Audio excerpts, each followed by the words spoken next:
It's GG no Re. Theoretically, that's what we're presenting anyway. That's the front we're putting on. It's GG no Re, except we're all remote. We're in different places in the physical world. And you might say the prime material plane. We're separate. But for your sake, dear listener, we're all together, talking in what is a weird, possibly self-indulgent and lazy episode where where we, with a varying quality of mics, some people have good mics. I don't want to name names. Hey. Some people have bad mics. I don't want to name names. Sorry. But with varying quality of mics, we talk about the upcoming campaign that you'll listen to starting, I believe, should the stars align. I have there's an 87.777 repeating, of course, chance that we will be playing as of next week, as of next Tuesday, the Dungeons and Dragons Essentials Kit that Wizards of the Coast is putting out. It's Lost Mine of Phandelver 2, the sequel. I'm Daniel. I am not going to be the DN. Who is going to be the DN this time? Oh, well, that would be me, Asa. Asa, aren't you that weird guy that only shows up sometimes? Yeah. My cat okay. just knocked over a vase. Yeah, that's me. I have sporadic times in which I play Dungeons and Dragons, somewhat. And you're going to be running this for us in person, of course, with our normal. Yeah, I'm excited. Setup. Yep. And who else do we have on the call here? Tim. We've made a huge mistake. This is Tim. This is John. And in case you were wondering what a PS4 Gold headset sounds like in a podcast, it's Jim. Yep. Welcome to this GG No Re podcast / review of the PS4 Gold headset. Jim is coming at us from 1998. He's a time traveler. Not the podcaster's headset of choice. No, it's not. I'm afraid it's not. But we're going to talk about, well, this is a weird ep, and I know it's a weird ep, and it's not our usual ep.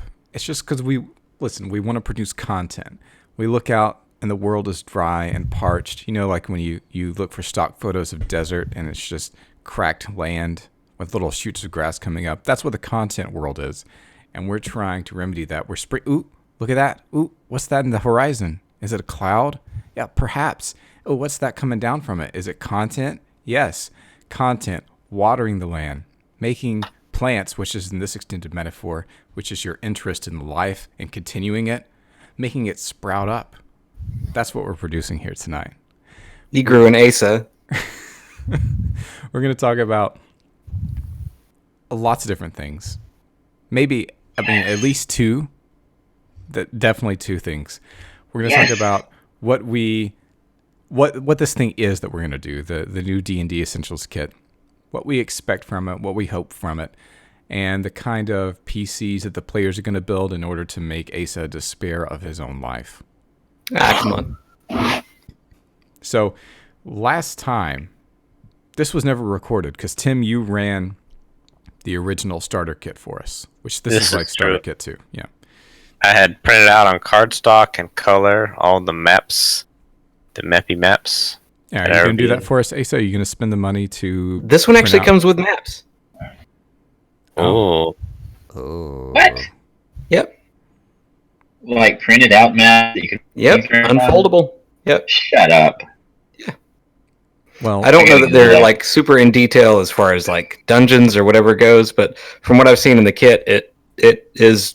I mean, it comes with, looks like what I guess 11 by 17 maps. Well, that's pretty cool. That way you don't have to go spend money like Tim did and actually put some effort into it like Tim did. I did have to buy this kit. Jeez. So, Last Mines of Phandelver, I think, even though it wasn't on the podcast, right? So you can't go back to our back catalog and listen to it, unfortunately. I think it's probably the best thing that Wizards has put out after the core rules. If I were going to run an official 5e adventure, that's probably what I would choose. Do you guys agree or not? Yeah, I think that there weren't too many competing factions, if any. There's a good kind of base of operations, and then going out from there and exploring and taking care of issues. And there were a lot of, it was more, you knew what to expect going out into the mines. Like, you knew you were going to be fighting stuff, basically. As opposed to, what was it, the Temple of Elemental Evil type stuff, where, we're going to meet these factions, so maybe we can actually RP and play against them. Nope, everybody just always attacks you. Kind of a thing. Where it's like, it felt like there was a lack of creativity there. But it was also, it wasn't as large, I think, in terms of the actual map and the scope of it. It wasn't overwhelmingly large. It was very manageable. It only took us a few sessions to get through it, I think. You can actually finish this kind of thing. I think it was like maybe 5 or 6 sessions. Yeah, that sounds about right. That's a decent length. The campaign this time is called The Dragon of Icespire Peak. And it's written by, and it's set in Faerun, like everything else is. It's written by Chris Perkins, who was one of the writers on Lost Mine of Phandelver. Rich Baker was the other guy. I have his Wikipedia pulled up here, so you can check it out if you're watching the video on YouTube, which look for GGNO Recast or GGNO Re Essentials Kit or whatever on YouTube, and you'll find us. So he was one of the authors of Lost Mine of Phandelver, and I don't know if he or Chris Perkins was responsible for most of it, but the story of Lost Mines of Phandelver. Okay, wait, let me back up. I've got some things to say. Listen, Daniel has got some stuff that he wants to talk about. Here, you guys can't see it, but the listener can, if the listener is looking at our YouTube page. Yeah. The product overview for the new Essentials Kit says, this is everything you need to create characters and play adventures, yada, yada, yada. D&D is a cooperative storytelling game that harnesses your imagination and invites you to explore a fantastic world of adventure. Whatever. The thing is, I doubt the story is going to be that interesting. Like, Lost Mines of Phandelver, I've got a plot summary pulled up here. Basically and you can read this if you're looking at the YouTube video. I'm really pushing the YouTube video really hard, and I'm not meaning to. And probably something's going to go wrong, and it's not even going to work. And so you're going to listen to this on podcast and then go to the YouTube channel, and it's nothing. But have a little faith in me, and maybe it'll be rewarded. And you guys can correct me if you remember differently, but in part 1, there's a goblin ambush, your caravan guards. You rescue a guy named, what is it? Sildar, right? That you don't have any connection to. Yep. And they do that just so you know you're playing D&D. Yeah. Yeah. And then you go into the town, Phandalin, and you find there's a gang of baddies, the Red Brands, and they're led by a guy named Glassstaff. Okay? So then you go do series of adventures. Like, there's basically wilderness layers and encounters you can have, like the town that's been ruined by a dragon, the necromancer at the old well, and orcs at a cave. And you just go deal with these things. Then you go to the castle where the goblins are. Then you go to the eponymous mine and fight the drow guy. And it's a rather large dungeon for modern standards. And that's pretty much it. I mean, it's not like some amazing thematic story where you have all this player authorial intent and there's all these thematic concerns and hard decisions to make. It's just like a rather open-ended campaign. And that's it, which is fine. But I wonder if they're going to try to do something different this time around. I doubt it. But if they do, I will be both surprised and satisfied.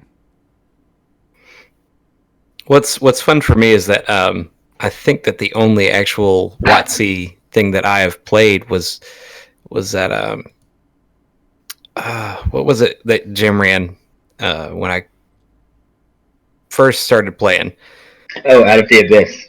Out of the Abyss, yeah. And I think that's the only thing that we've done that I'm aware of that I've played and had somebody DM from using the WotC, guide. And so I really have no frame of reference for how I'm going to run this thing except from what we've played outside of any WotC manual. Which is good. That's what I want. I want to see what someone who's new to this kind of material makes of it. Yeah, and I'm excited about that too, because the only thing that I've ever ran was something that I did on my own, made it up, and I want to see what I can take away, good and or bad, to use in future things that I make. Yeah. So what we do typically with the WotC module is we play it, we record our episodes where we're playing it, and then we record a review episode where we talk about it. So we'll definitely cover all these things in the review episode. And normally we wouldn't do a WotC product, except this one's, we know it's going to be short and we can finish it. So, and it'll probably, if it's the successor to LMOP, it'll probably be okay and pretty fun to play through. So that's why we're making an exception and doing this product, even though we've sworn off WotC products otherwise, for sure. I'm excited to do it because it's baseline entry level for a DM. I mean, it's the Essentials kit.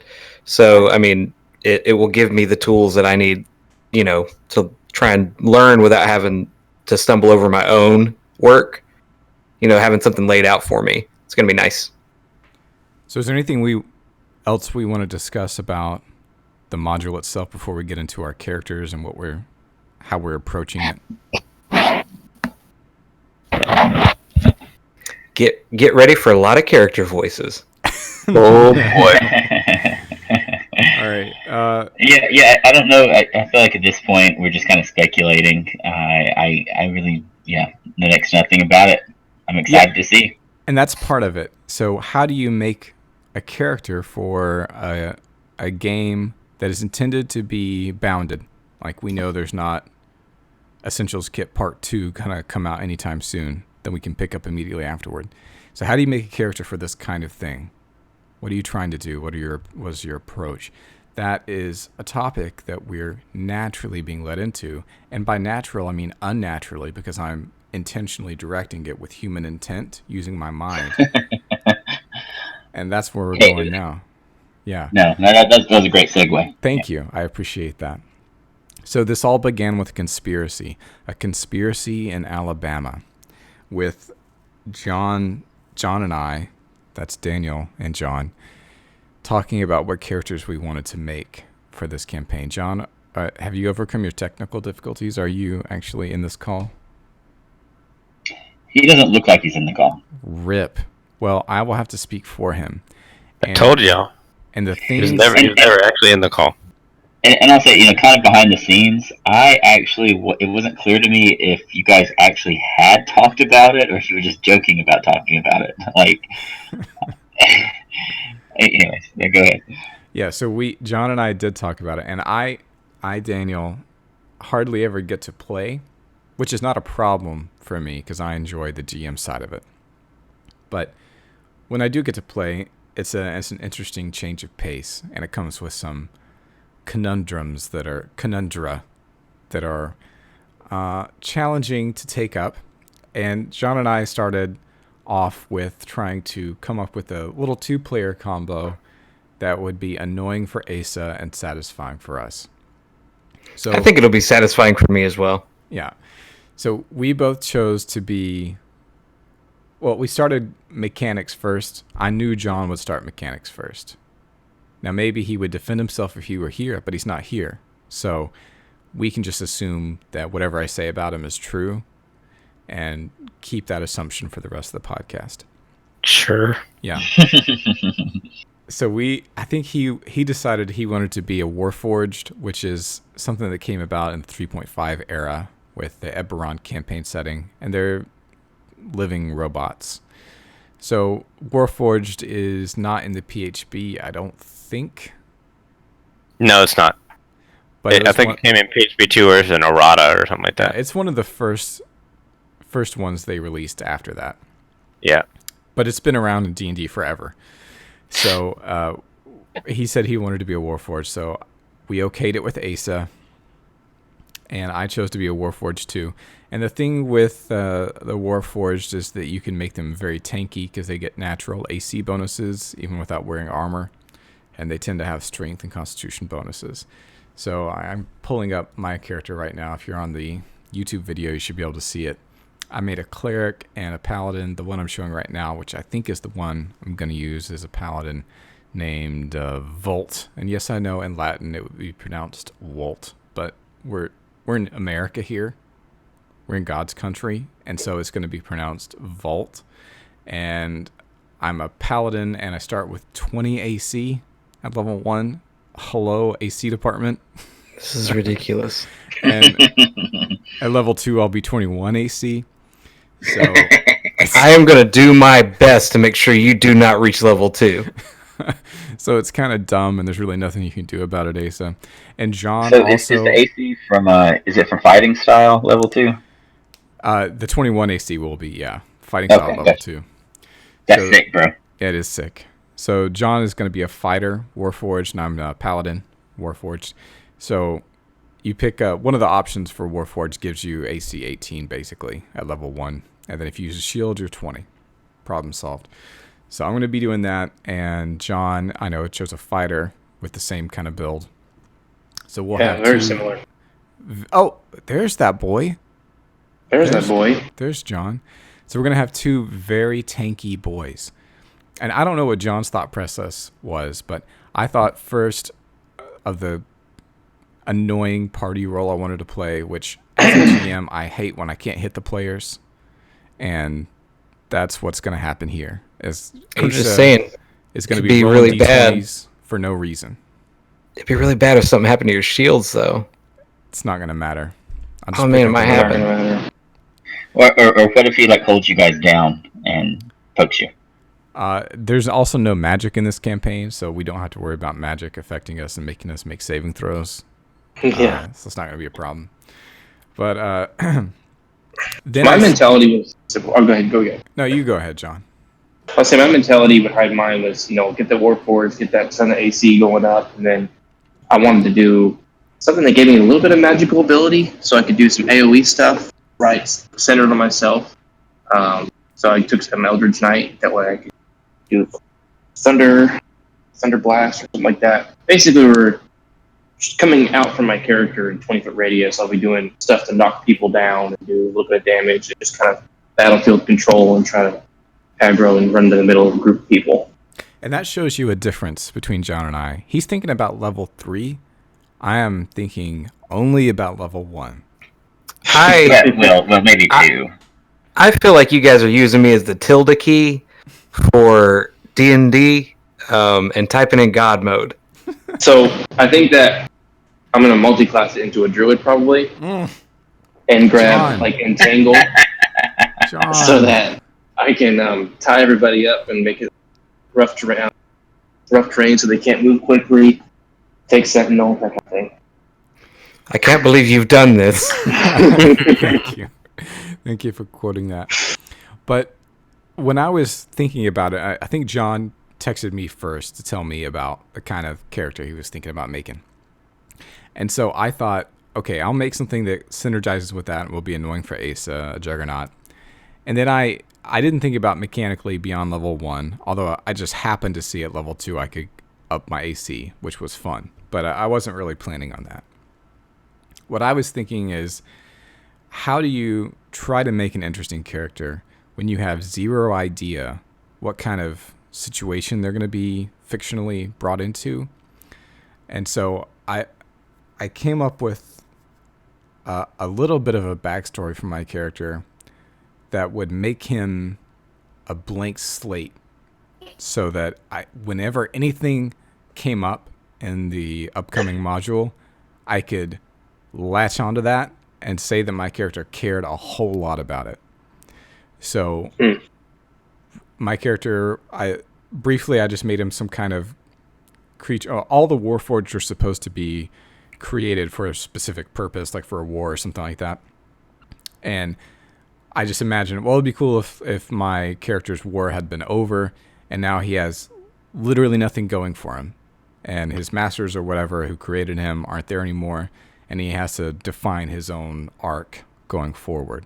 So whenever Asa or the module, or Asa through the module, presents something that I could care about as a fictional character, that's what my dude's going to do, as long as it's compatible with lawful goodness. So I did a kind of an idea with my Warforged 2, having a purpose, being built for a purpose, and the idea was that he was a wizard's apprentice, and the wizard was trying to practice making like a phylactery that was also have a body. So he made his Warforged, and he put his apprentice in it to see if it would work. But then his apprentice lost all his magical ability and became a dumb brute fighter. Killed the wizard because he's pissed at him, and now he's just out in the world pissed. So there we go. You had That sounds like a lot of backstory, guys. I just that was died a more little involved. bit. That was more So much involved backstory. But you still kind of came to the same place where your character is like a video game character with amnesia, right? Where Kind of, yeah. All he cares about is just, hey, can I figure out magic again one day? Maybe not. I don't know. I don't care. I'm just gonna kill stuff. Well, that's the thing. Is it I don't care, or is it I don't know what to do and I want to? Well, maybe it's different as a character and as a player. You know what I'm saying?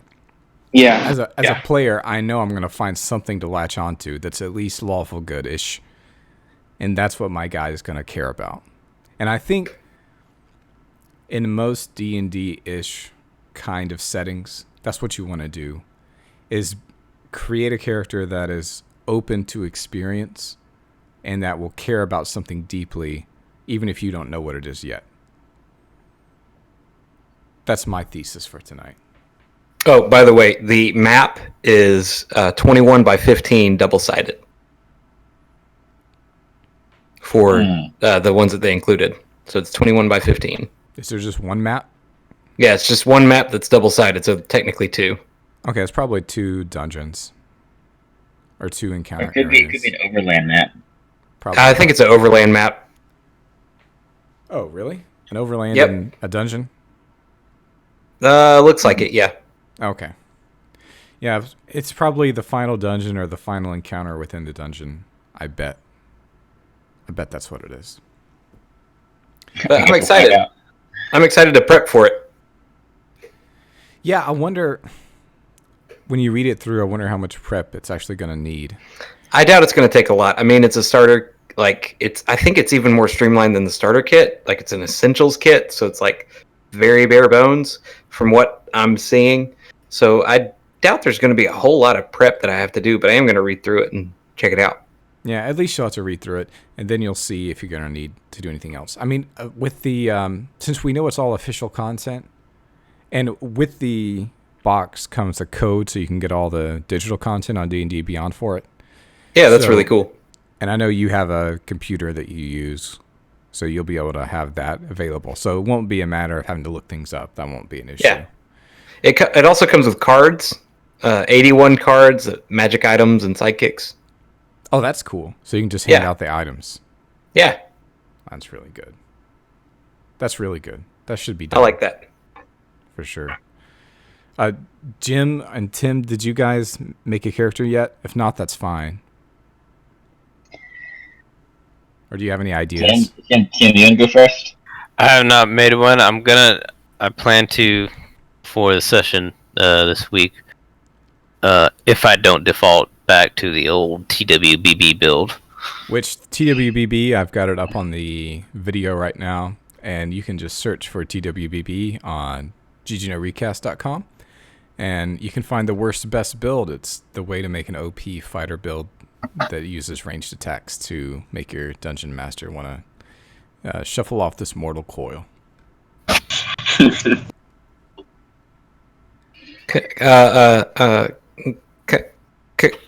Come at me, bro. Yeah, so I kind of want to do something different, and I'm leaning towards a healer class. And what I put together was going to be like a combo bard, cleric, human. Starting out as a bard, and taking the healer feat, and Oh, that's really Focusing on- smart. I love it. Thank you. Just debuffing and healing with my feet. Have we put that build up on the website yet? No. We should, because it's extremely strong. It's dumb, but it's really good. You know what's fun about like anytime that I've played D&D, I've never cared about the mechanics of my character. So it's going to be fun being on the other side of that, seeing people who care about the mechanics of their character. Yeah, I've been there many times where I think, is this actually legal? Is this possible? And then of course Is it real? is. Of course it is. Hell is actually the world. Daniel's like, John, your level 1 orc cannot attack 2 times a turn. What are you doing? Yes, I can. Yep. Thank you, Not Watson. happy about it. Yeah. By the way, everybody, John is recording from a subway station. Oh. Does it sound like I've, that? I've got a backstory, though. I've got a backstory. Oh wait, Ooh, let's hear it. Jim's got a backstory. Wait, I got to get out my Word document here. He's got a Word document. Let's see, we've got 12 pages so far. How much of this do you want me to read? It's just like summarize it? No, We got I like want you to 22 read- minutes. I want you to read. I'm every kidding. I'm word. kidding. So I'm kind of so I'm leaning towards playing an old character actually. Yeah, Mm. Like a boomer. Yeah. like a 60-something ish maybe year old character. Maybe 50s, but I don't know. Just older. Who spent their entire life traveling as a bard and learning stories. Singing And I'm very much Margaritaville. leaning towards. Yeah, I was about to say, is he a parrothead? I'm very much leaning towards like maybe a takeoff or a parody of like Jordan Peterson and having. I mean, very much like a mythological kind of worldview and narrative, and really focus on that, but not do a Jordan Peterson impression. I can't do that. But Well, maybe Your you'll room work isn't on clean enough. Maybe you'll work on it, and it'll be so on point that it's irresistible. Who knows? Who knows what can happen? I hope so. But like impressions of him, I very much more in content and his actual voice. So. Well, Nice. maybe I should. Well, I can't really be a boomer stereotype with my robot guy unless I take a profile picture of myself in my Ford F-150 with the ball cap on and a white 0-calorie Monster in my hand and sunglasses on for my Facebook profile, and I put my cares as caring about God, country, and family. But I'll do what I can. You know, I'm not saying that I can be a boomer like you can, Jim, but I'll aspire to be that. I mean, I'm looking forward. My character will play an omnipotent, angry god who is just smiting left and right. Yeah. I'm looking towards like being like close to death already. Very excited about this. close. See, to I don't know what it's going to be like to be tormented by my players. So I'm really excited. I think you. Hey, will. It's gonna be awful. You It's overachieved. like, so my Yeah. character's he's learned a few tricks over the years of traveling. I mean, it's gonna be awful. Yeah, you're gonna regret the day that you decided to run D&D for us. We're gonna make. look, you I hate it. paid $26 because I got 5% off of my Target Red card. You're welcome, Target. But I paid $26. All right. If I don't enjoy this, I'm returning it. I'm I'll gonna stop turn this mid-session. car around and go. I will right stop back to the mid-session, store. fold up everything, load it up, and take my receipt and go back to Target. They have a great return policy. Yeah. This sucked. What can you guys You do? overachieved a little bit, didn't you? What was that, John? You overachieved a little bit, didn't you? Me? Yeah, you made second character. I did the same thing. Ah, come on. Well, that'll be our review criteria. Is it worth keeping, or should you return it to Target? Well, here's the thing. My thing is, if you allow things not essentially in the PHP, does that mean you can add things that aren't in the PHP? Stop Huh. it right now. Think on it. Stop it. Now I'm becoming what I hated. I'm like, as a player, I'm like, don't add anything, don't change anything, Asa. It's got to be exactly raw, or No, I'm completely I'm off. going to do it as written. Okay. Do it live. Do it live. All right. Well, that's all I have to talk about. Are there any other matters of business to concern us before we sign off tonight? Well, didn't you make a second character? I did. I made a cleric that's also Warforged and has a very similar backstory. But that's not very interesting. I think I'm just going to stay with the Pally. I made a second character, but it was not even mechanic based at all. For me, it was just, hey, I've never been a tiefling. I always wanted to play a tiefling. Oh, hey, I've never been a wild magic sorcerer. Let's make a wild magic sorcerer tiefling. And so that's what I did. I've never That's cared about any of adorable. those things because No, that's adorable. I'm an Yeah. American. Yeah. But I like this character. Yeah, I mean, and my other character is a Hillock, and I guess we haven't posted that either, but it's also worthwhile. It depends on the pacing of the campaign and everything. I spent I way too much decided- money on minis. Hey, I got a mini too. I ordered a mini as well. I'm excited. The only thing I'd like to touch on before we close out is that this was $26. So my PayPal is. Hey, Asa, I spent $50 on minis for this game, so Did you? That is twice as much as the freaking Essentials kit costs. I know. I told you. This is gonna be awesome. Oh my god. Oh man, I'm gonna do my best to kill both of you. One of mine is like a complete metal mini. Is super awesome. Came in the mail today. Put it in the general chat for a podcast, and then I also bought a Hero Forged mini that I custom made, and I had it sent to my other friend Asa to paint it for me. Wait, you have another friend named Asa? Dude, we've had this conversation like 12 times, and you're always. I'm sure we have. I'm usually drunk. So this brings Yeah. up a point. Listen, listener, the only listener we have. If you want to get in the chat and see John's amazing mini before it comes out to the normies when we release the video or whatever, you should go to patreon.com/GGNori. Get in the chat and also see the previous nonsense that I and others have released on the patron-only stream to see past episodes that you can't hear on the normal stream and to get material that you can use in your elf games. It's all there. I'm just saying. And after every session of the upcoming campaign, we'll do an After Dark where we chat about what just happened in the session, what we liked, what we didn't, and just have a chill, low-key kind of stream where it's not really a stream because we're not live streaming yet, but you understand. Let the reader understand. It's a pretty good benefit. I mean, it's usually about 30 minutes to an hour, and it's only for patrons. You want to be a cool kid? You got to get in the Cool Kids Club. You got to get the Cool Kids badge that's obtained via Federal Reserve notes. And it is like our best content. I mean, come on. It is Yeah, and we are very much interactive with our community.